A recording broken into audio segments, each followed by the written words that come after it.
First number question, accessing Linux file systems. এখানে আমাদের একটা ফোল্ডার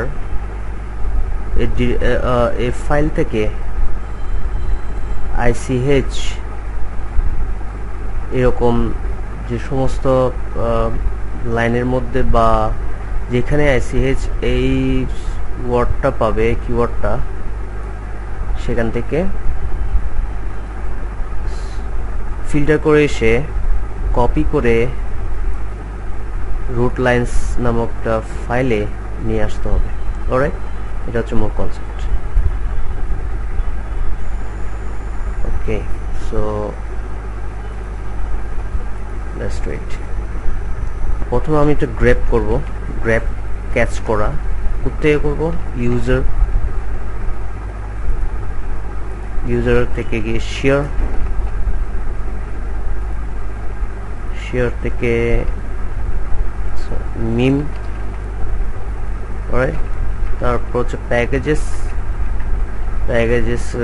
পরে হচ্ছে ফ্রি। ওকে, সো আমি এই ফাইল থেকে ICHটা গ্র্যাব করলাম, দেন আমি রুট লাইন্স নামক একটা ফাইলে এটাকে পেস্ট করলাম। সো আমরা যখন যাব রুট লাইন্সটাকে যখন ক্যাট করব,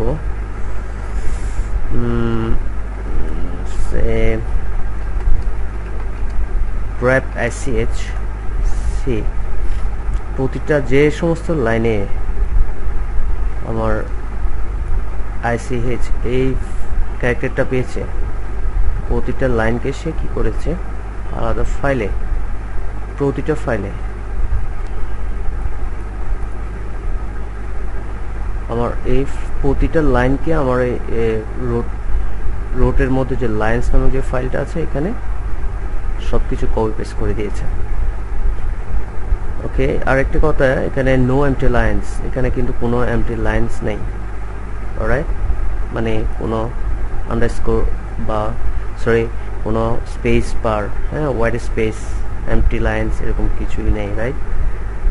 so this is the answers for this question, right?